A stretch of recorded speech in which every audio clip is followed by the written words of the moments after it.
नमस्कार. आपण पाहत आहात डहाणू मित्र न्यूज नेटवर्क. मी रिया रुपेश पवार महाळिंगेकर आपलं सगळ्यांचं सहर्ष स्वागत करते.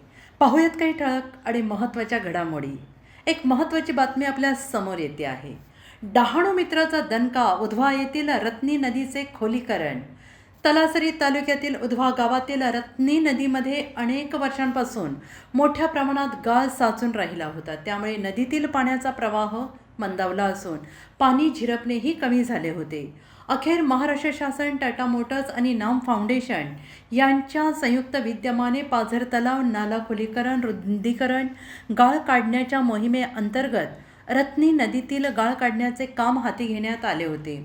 मोठ्या JCB मशीनच्या सहाय्यानं नदीपात्रातील गाळ काढण्यात आला. यामुळे ग्रामस्थांनी सुरुवातीला समाधान व्यक्त केले. मात्र काढण्यात आलेला गाळ नदीपात्राच्या दोन्ही बाजूंना टाकण्यात आल्याने आता नव्या प्रश्नांना तोंड फुटलं आहे.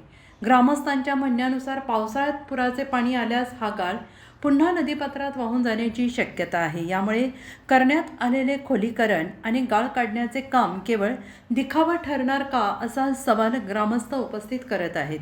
नदीतील गाळ पूर्णपणे बाहेर काढून त्याची योग्य ठिकाणी विल्हेवाट लावणे आवश्यक आहे, अशी मागणी स्थानिक करत आहेत. आणि विशेष म्हणजे एवढ्या महत्त्वाच्या कामादरम्यान उधवा ग्रामपंचायतीचे सरपंच, उपसरपंच तसेच 17 सदस्यांपैकी एकही सदस्य घटनास्थळी उपस्थित नसल्याने ग्रामस्थांमध्ये चर्चा आहे. आणि यामुळे ग्रामपंचायतीच्या कार्यपद्धतीवर नाराजी व्यक्त केली जात असून केवळ देखाव्यासाठी कामे केली जात आहेत का, असा प्रश्न उपस्थित केला जातो आहे. दरम्यान डहाणू मित्रने या प्रश्नाला वाचा फोडल्यानंतर संबंधित यंत्रणा आणि ग्रामपंचायतीकडून गाळ काढण्याचे काम हाती घेण्यात आलं आहे. अशाच नवनवीन बातम्यांसाठी पाहत रहा डहाणू मित्र न्यूज नेटवर्क. लाईक करा, कमेंट करा, सबस्क्राईब करा. आपली मतं कमेंट बॉक्समध्ये नक्की कळवा. डहाणू मित्र न्यूज नेटवर्कमध्ये आपलं स्वागत आहे. या ठिकाणी रत्नी नदी ही वाहत येते आणि ही बातमी डहाणू मित्र न्यूज नेटवर्कने दाखवल्यानंतर या ठिकाणी ग्रामपंचायतीने त्याची दखल घेऊन हा नदीचा गाळ कधी काढलेला नाही, तो नदीचा गाळ काढला.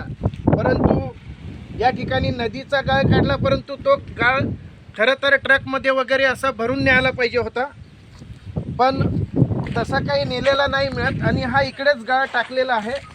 पावसाळ्यात जर मोठा पूर येतो आणि परत हा पूर नदीतच हा गाळ सगळा मिसळणार आहे, तर त्याच्यासाठी म्हणून ग्रामस्थांची नाराजी आहे की एकतर हा गाळ ट्रकमध्ये भरून साईडला कुठे टाकला पाहिजे होता आणि तो गाळ नदी खोदून नदीच्या साईडलाच हा गाळ टाकलेला असल्यामुळे या ठिकाणी जे काम केलेलं आहे त्या कामाला काही महत्त्व नाही, असा ग्रामस्थांचा या ठिकाणी आरोप आहे.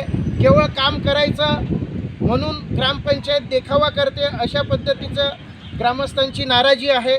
आणि हा गाळ काढला तर तो गाळ काढून साईडला टाकायला पाहिजे, तशा पद्धतीने ग्रामपंचायतीने गाळ काढलेला नाही.